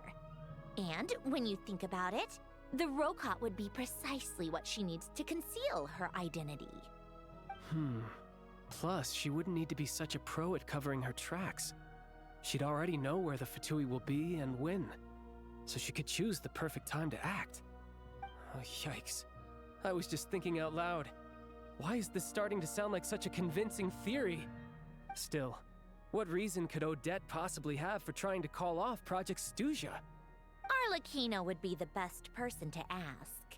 She knows Odette best. Unfortunately, she isn't back yet. Rosaline used to open up to her in private about her struggles with Odette.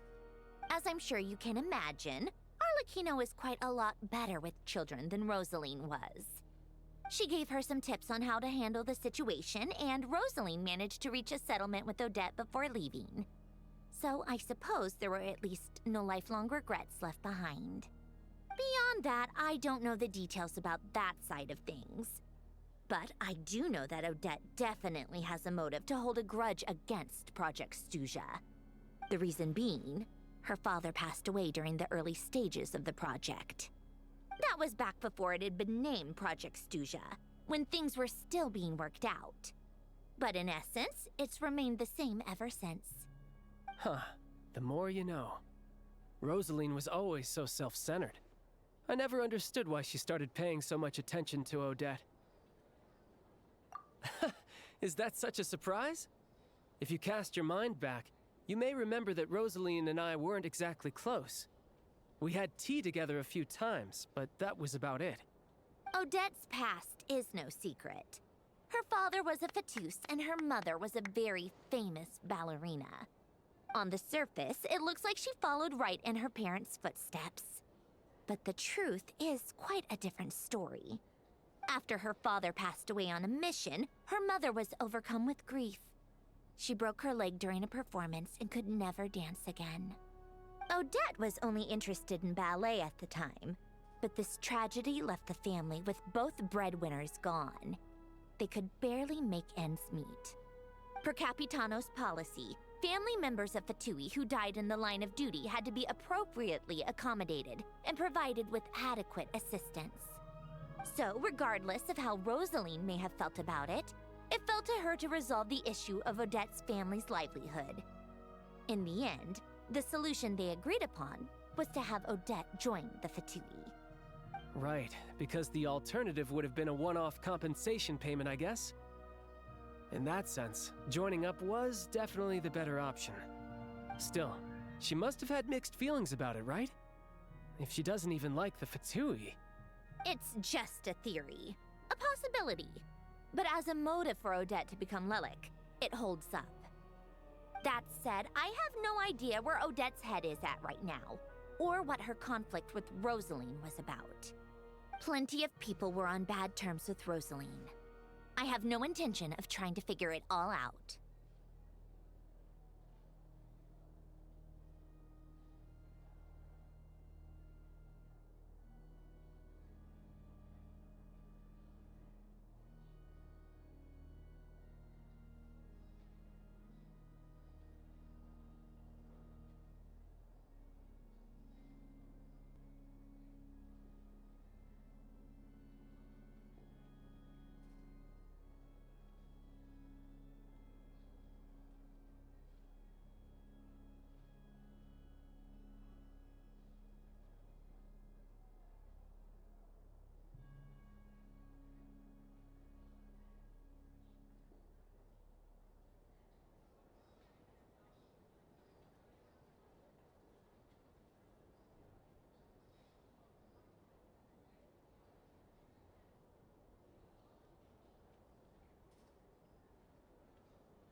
there's not much point in discussing that now.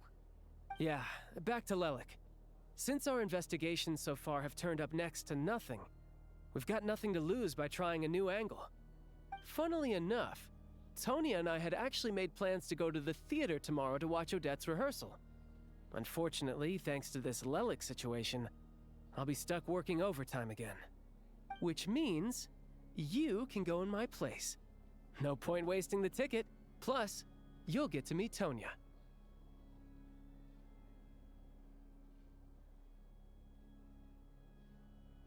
Spirit Seeker. Quite the classic ballet. It was passed down through Odette's mother's family for generations, though it hasn't been performed in years. But Odette's been practicing it diligently, and it's finally ready for a return to the stage. Excitement is through the roof. Tickets for the official performance sold out long ago. Tonya's excited for it too. She's desperate to see it no matter what. Personally, it's not really my kind of thing, but since she's my little sister, I had to figure something out. I've actually seen it several times before. The story's pretty straightforward. The lead character follows a trail of clues left behind by a spirit, gradually recovering her memories along the way. It's a tale of love and regret. So not exactly reinventing the wheel, at least by today's standards. But when that classic melody kicks in and the lead character begins to dance, it always gets me. It really is beautiful. Not an easy dance to do justice to, though. I know it's always been Odette's dream to perform this piece, but I'm not sure she's really ready. In that case, I think that even if she is Lelik, we should wait until her performance is over before we respond. I'll let you take it from here, comrade.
Did you bump into something?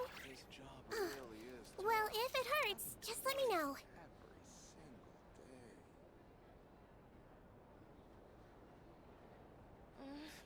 Only I had been born in a romantic time like that. You got slapped once? That's nothing.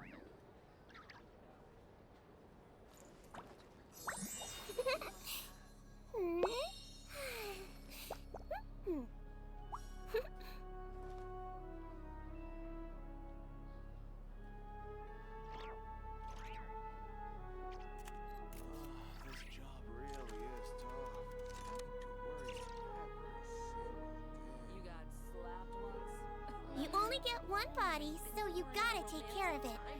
But it's just as important to take care of your mind.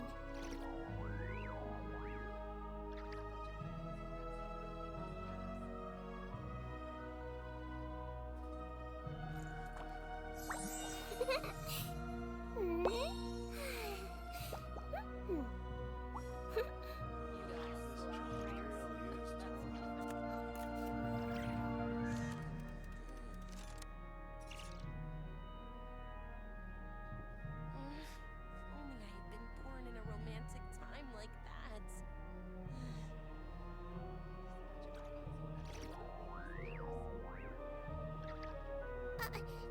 No, I didn't put a sticker on your back.